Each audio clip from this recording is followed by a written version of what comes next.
All right, Bachelor recap time. Bachelor was Monday night. Unfortunately, no Trent.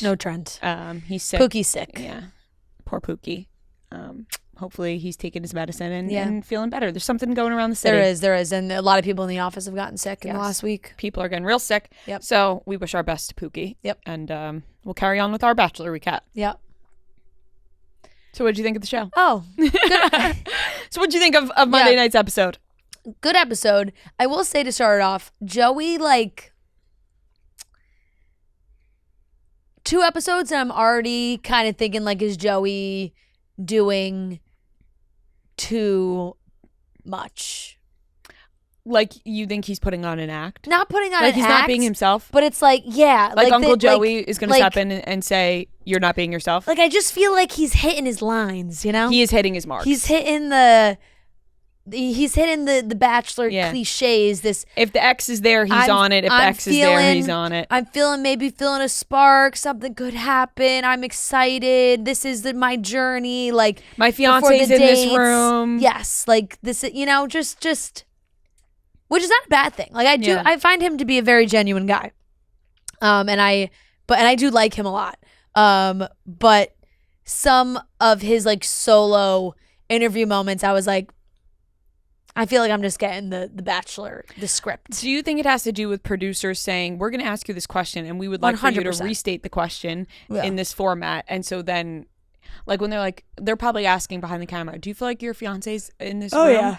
And then he has to go, I'm starting to feel like my fiance's in this room, because they make you restate the question. Yeah.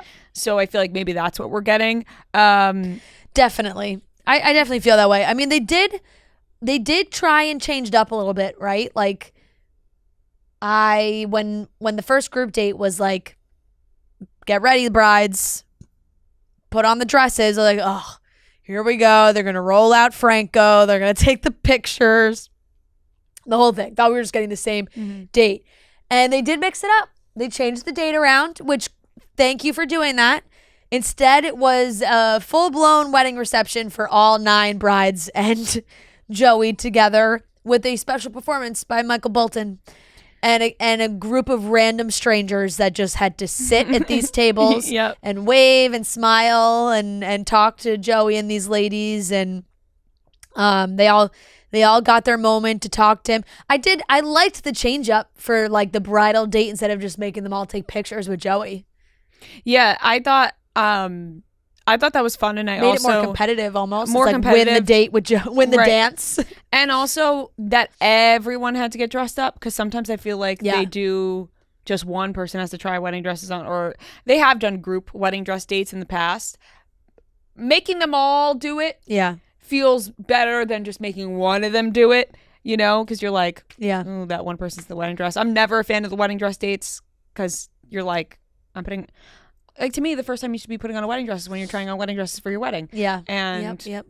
They're all just putting on wedding dresses, running around. I know. And they did kind of allude to that. And then felt bad for Lauren, that it was a tough date. Mm-hmm. She had gotten emotional talking about her dad, who had passed, and thinking about her wedding day. And it was very sad. And it obviously put her in a tough spot of you're just not in the mood to be fighting with these other women over time for Joey when you're in that kind of headspace.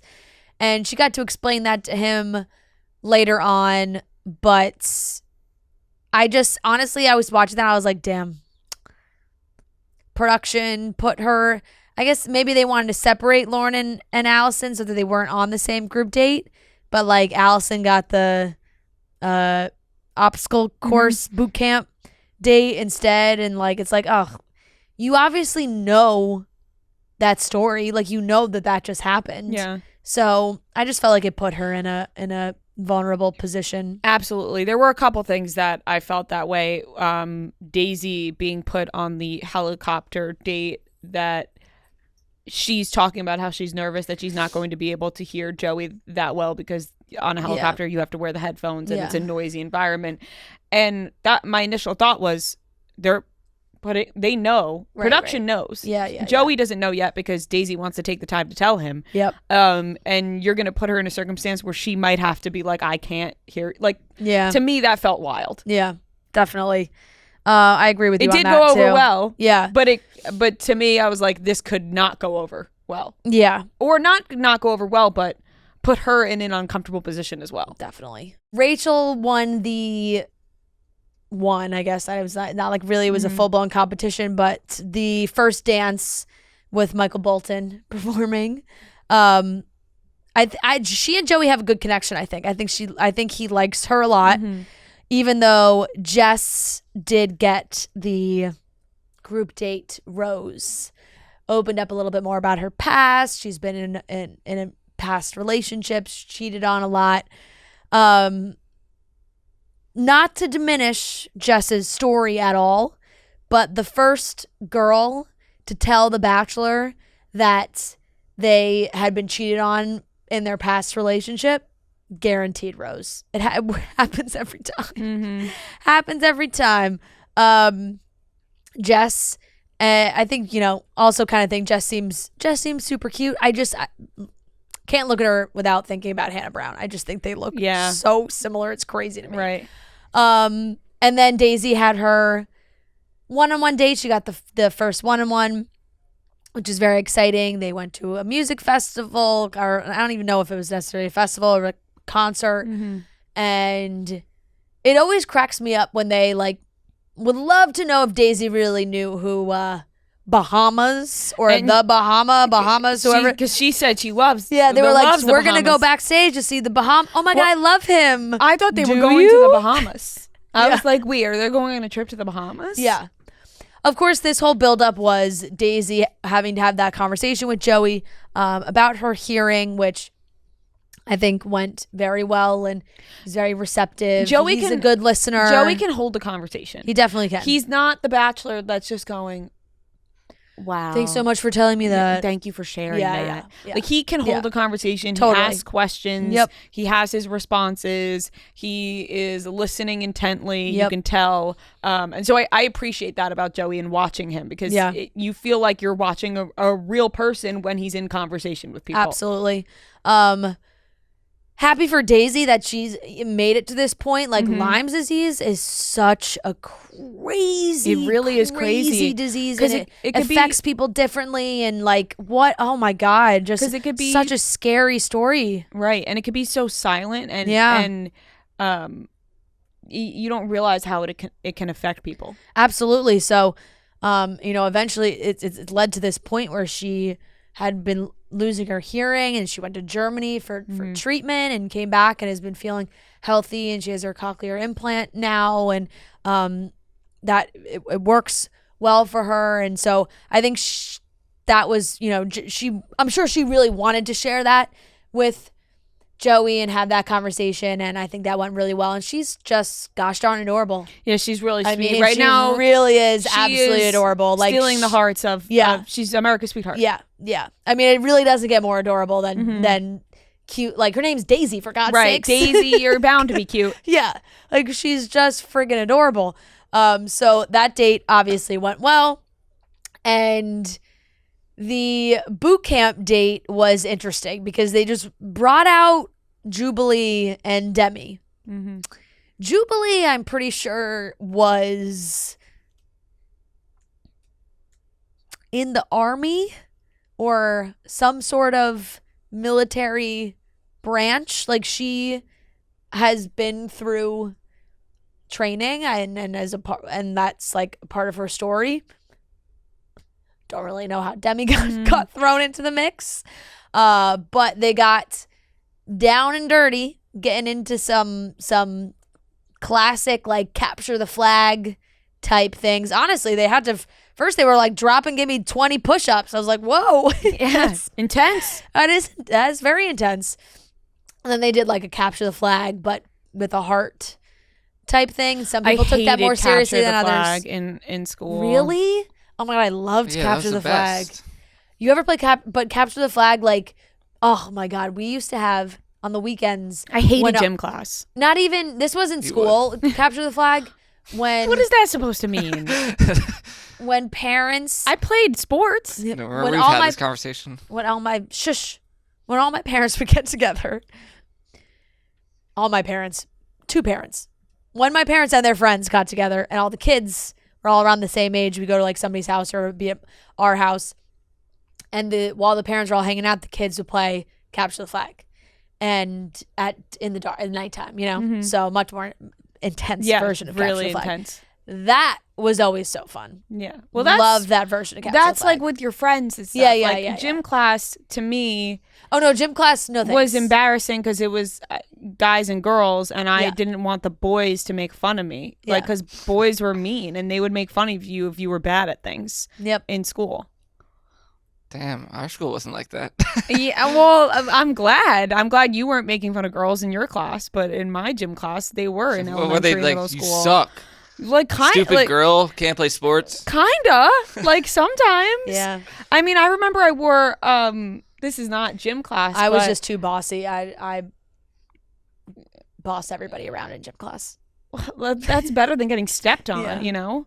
I don't know. I mean, this doesn't do with gym class, but it reminds me of a boy like picking on me. We had crazy hat day at school, and my dad gave me his like Mets floppy hat. It was like whatever, and I wore it. And this kid like made fun of me so much, and like. But boys, it's crazy hat day. I know, it was crazy hat day. It's not but like like you're just wearing it. Boys in elementary, middle school can be like they mean. They can. You know, they absolutely I can. will never forget it that Yeah. he made fun of my crazy hat, and he was my crush. Oh. Well, that's the double whammy. That's why you remember it. Yeah. Well, you sure it wasn't like making fun of you because he likes you type thing? Good point, Noah. Maybe, but it didn't feel like that in the moment. You know, you hold on to these things. You get embarrassed. Aria's like, and I was 5. Literally though, I'm pretty sure this happened in 2nd grade. She's like, and I was 5 years old, and it stayed with me to this day. It does, because So whenever you see that hat, are you triggered? You know, my dad has held onto that hat for a long time. I think he still has it. What is a floppy hat? It's a bucket hat. Oh. They used to call them floppy hats. Yeah. Floppy. That makes me think of floppy disks. You guys have floppy I don't know. disks? My dad always called it. Yeah, you did in school. floppy Floppy disk. disk. You would. It's instead of like a USB drive to save that we have now. Like you put in the floppy disk to save shit on. Well, I I just always looked up called it USB. I looked up floppy hat, and it's like a thumb. You're not thumb that drive. much younger than me to thumb drive. not have floppy disks. I've never heard of When that. we were in like elementary school in the library, Maybe I would just work had on blocked it computer out of my projects on memory. the floppy disk. Sarah, if Sarah no. knows you had them, I don't remember that. well, Never. It doesn't ring any bells. They Maybe our school is just very yeah, progressive. no, they existed. Don't you worry. Okay, moving on. I looked up floppy hat, and I'm getting like these big sun hat. Oh yeah, But right. That makes me think like a beach hat, And floppy Rick- hat. Floppy hat. It was a bucket hat. Bucket it was a hat. Mets bucket Yeah. hat. If you look up dumb floppy hat, Rhea comes up in the dictionary. Oh my god, there she is in a Mets hat. It's right there. Oh man. shit. Okay, so all the girls are battling once again. There's always something physical going on. And Edwina did really, really well. She crushed it. Go off, girl. She got some extra time and well deserved. And Joey just seems to be cruising through this right now. Mm-hmm. And then the drama of the evening It is going smooth. It is for going Joey. smooth. The drama towards the end. I mean, it's only the second episode. It is the only, yeah. The drama towards the end was that Medina, who was 31, her name, God, I mean, I should have a cheat sheet in front of me. I can't remember. There's too many girls left still for me. It's Medina, right? It's also, we're only on the 2nd week. Yeah. Okay. Medina she's 31. And I think she is drop dead gorgeous. Stunning. Looks like a model. Yeah. And she, I think, was struggling a little bit with her age and just being older than the girls, older than Joey. And it obviously was something that was bothering her. Now, Maria definitely has a strong person. Oh, we got to talk. Completely forgot about the friggin' outfit change. Oh, Maria's outfit change? Okay, beep, beep, beep, beep. Backing up.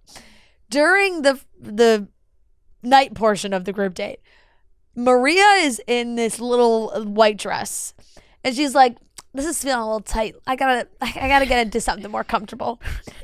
Leaves, changes, and comes back, and is just in a bra and skirt, basically. Like She's in a lace it's set. in a lacy set, but it's a cups. It covers her boobs, has some sleeves, and then like a low rise long skirt. She looks stunning. Amazing outfit. But she was like the like her being like, oh, I swear I'm just like so much more comfortable in this. I knew she was going to change into It's something right, real sexy. Right. We knew she would. Honestly, I thought she was going to come back in lingerie. I thought it was going to be I thought it was like a lacy nightgown. pajama, Like yeah. I didn't think she was coming back in a giant t-shirt and boxers, but I wasn't expecting. Wasn't expecting the club that outfit. Yeah. Like it's 3 a.m. and we're in 11 in Miami. Yep. Which she's hustling. She looks fantastic. She pulled the See, move.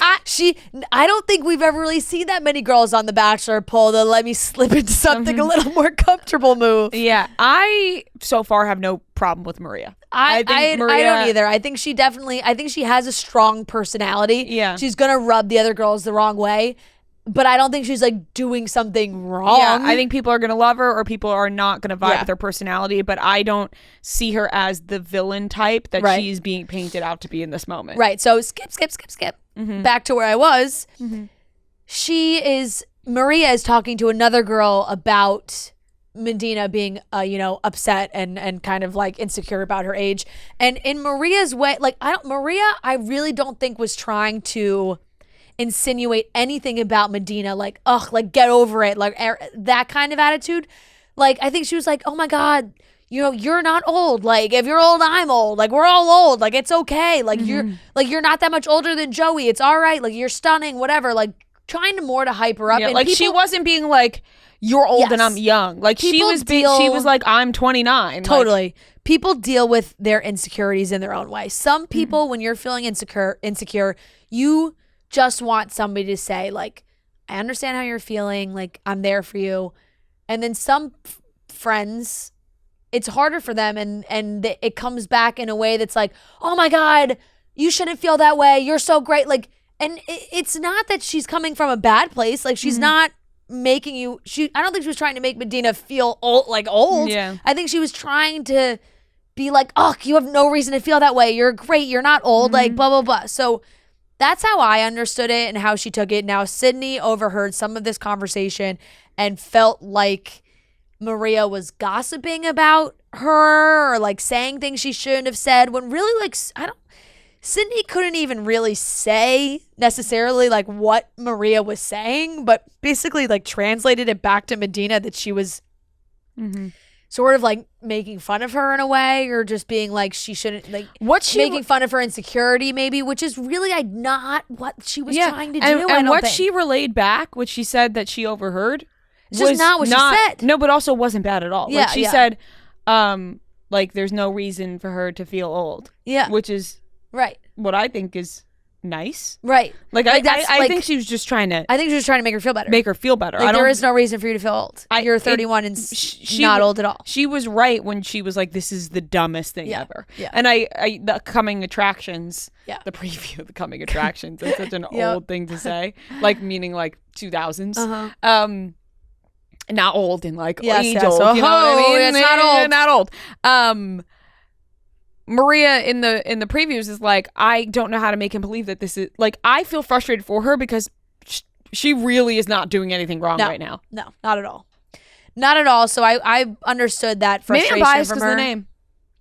Maybe, but I am on that side as well, where I really didn't think like she did something that was worthy of the girls getting all riled up against her.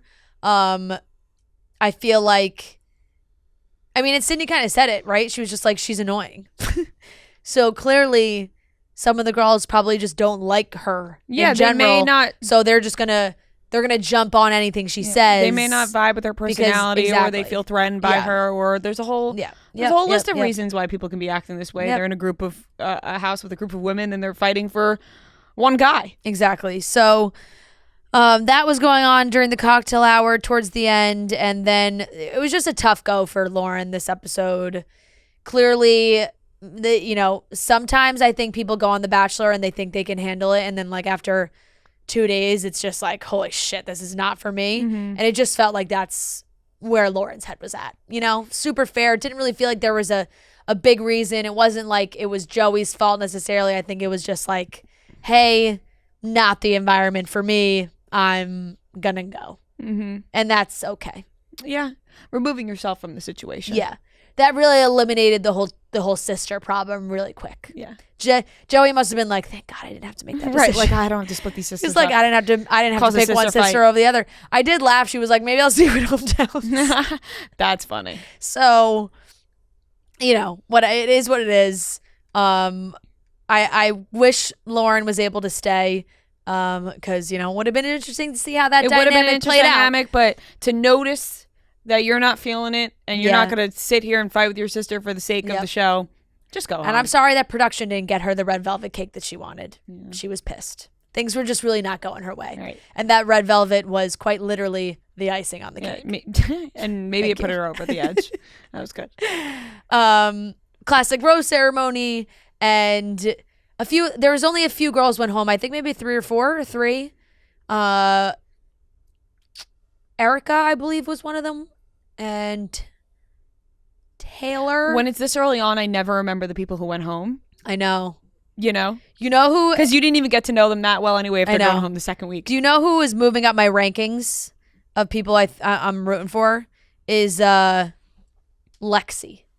I like Lexi a lot. Lexi had a good first impression night 1. She with did the golf thing. She did, and then I liked what she did with the painting. Like that was cute, funny. Okay, so I think yes, Erica was sent home, and I'm just looking. Oh, Marlena, Marlena, Marlena, Marlena. was sent home, and Taylor. So short-lived. Didn't for get to know those- them. I for don't have those attachment ladies. to them. Yep, exactly. I know. But Taylor was a listener of the show. She is a listener of the show. Oh, shout out Taylor. So sorry to Taylor. Sorry, Taylor. That's a short-lived. You were there, You made it. and she did have some good moments. And she was cracking me up. Like, even on the group date, she showed her emotions, which I respect. Like, being on a group date and you're kind of like, ugh, like watching them kiss, super fair. You didn't want to see it. Super fair. And I thought she and Jess could have had a little bit of a drama dynamic that also was just, nipped in the bud here as well. So that's The Bachelor. That wraps it up.